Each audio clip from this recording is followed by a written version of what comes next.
Are you ready to practice exam questions so that you can ace and pass your PMP exam on your first try? Let's get started with today's video.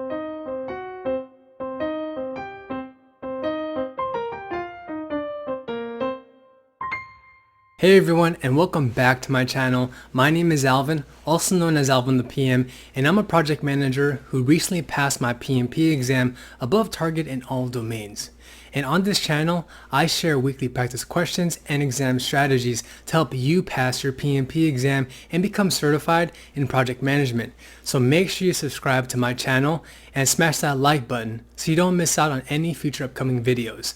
Also, don't forget to enroll in my free 5-day Master Your PMP Exam Bootcamp course, where we're going to be going over the fundamentals of how to pass the PMP exam the easy way, how to answer every single question correctly, and how to master the fundamental basics of Agile 101. If you want to get started on your PMP journey the right way and learn from someone who recently passed the exam above target in all domains, make sure to sign up for my free course over at alvinthepm.com/bootcamp. So let's get started today with question 1. The PMO director has decided to cancel a new project that your team has been working on due to unforeseen circumstances in the market. As the project manager, what should you do first in this situation? Is it A, evaluate the project management plan? B, investigate the impact of closing the project early? C, release all resources from the project? Or D, update the lessons learned? This is a tricky question, so take the time to think about which answer is correct. When you encounter situational questions based on your PMP exam, first understand, what is this question asking me? This question is specifically asking you, what should you do first as a project manager? Using the process of elimination, which answer choice does not seem to make the most sense and would not be something that you would do first? Well, you would not release all of your project resources first, so choice C is incorrect.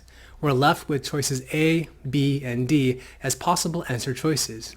Remember, for these types of tricky questions, you do not take immediate action first without understanding the appropriate steps to take.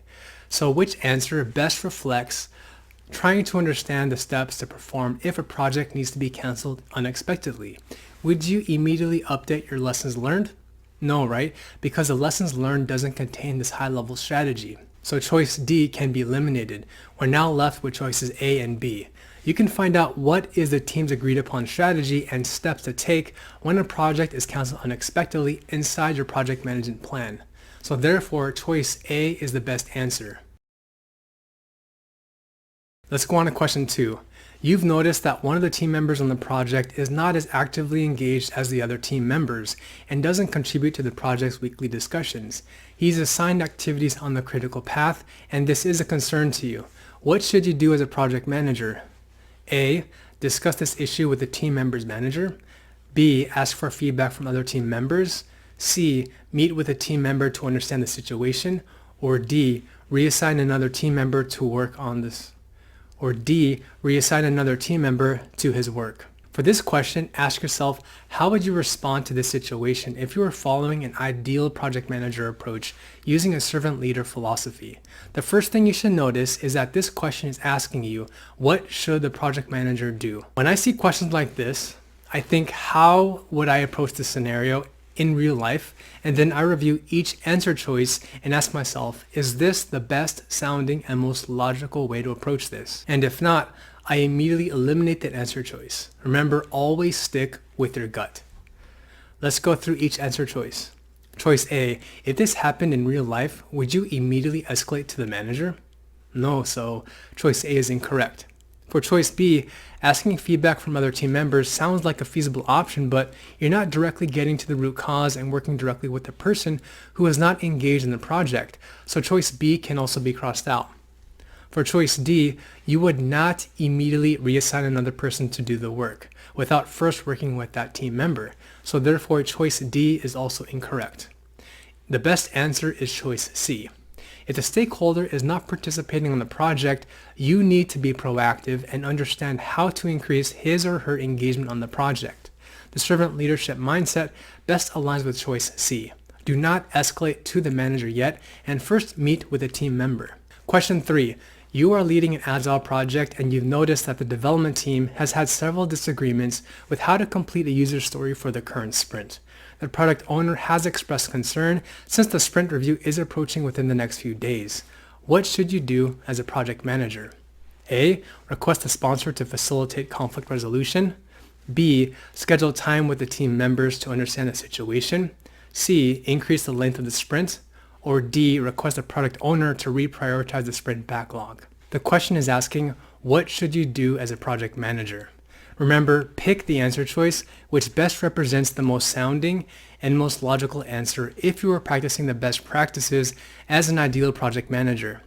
You will have questions on your exam specific to conflict resolution, and the best way to solve these types of questions is to look for answers which emphasize having direct communication and face-to-face interaction with the individuals.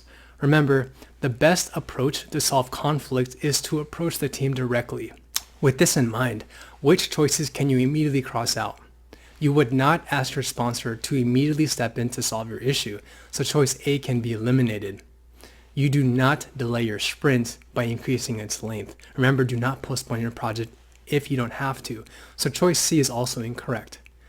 Choice B allows you to be more direct and collaborative with the team to first understand what exactly is going on so you can work with the team to better resolve the issue. Choice D, on the other hand, is focused on reprioritizing the work in the sprint backlog. Choice B is the best answer since it follows being proactive and working directly and collaborative with your team. Therefore, the best answer choice is C. And by the way, if you're getting a lot of value out of today's video, and to make sure you don't miss out on any future upcoming videos to help you pass your PMP exam, make sure you subscribe to my YouTube channel, smash that like button, and share this with a friend. Alright, question 4. A new software engineer has joined the development team, and several team members are concerned that due to his inexperience, his assigned user stories will not be completed on time. What should you do first as a Scrum Master to address these concerns? A. Assign a more experienced developer to the user story. B. Reprioritize the sprint backlog. C. Discuss the concern with the entire team. Implement paired programming to complete the assigned user story. Similar to the previous question, this question is asking, what should you do first? Meaning, what is the very first thing that you would do if this situation occurred in real life? Although a couple answers may seem correct, the best answer is actually choice C. If you had trouble answering this correctly, remember you want face-to-face and direct interactions and to be collaborative with your team to better understand what the issue is and to brainstorm ways to prevent this from delaying the current sprint. The other answer choices do not reflect these behaviors as a proactive project manager following the best practices. Remember, you would not immediately reprioritize the sprint backlog or assign a more experienced team member to work on the user story, and you would not immediately implement paired programming. On to question 5. You have presented your project's latest status update to management, and they are concerned with your project schedule and cost performance. The project's performance is best described as which of the following? A. CPI equals 1.5 and SPI equals 0.8. B. CPI equals 1 and SPI equals 0.7. C. CPI equals 0.8 and SPI equals 1. Or D. CPI equals 0.7 and SPI equals 0.8. This question is asking you to interpret the results of a project's performance using CPI and SPI values, so make sure you can understand and interpret these values on your exam. When SPI and CPI are below 1, then your project's performance is off track. When SPI is less than 1, then you're behind schedule, and when CPI is less than 1, then you're over budget. With that in mind, look at the key word. It says that management is concerned with their schedule and cost performance, which implies that things are possibly behind schedule and over budget. So out of these answer choices, which one best reflects this? The correct answer is D. And so I hope you gain a lot of value out of today's video. If you want to see more weekly quizzes and tutorials to help you pass your PMP exam, make sure you subscribe to the channel and smash that like button. Until next time, it's Alvin the PM helping you pass your PMP exam the fast way, and I'll see you in next week's video.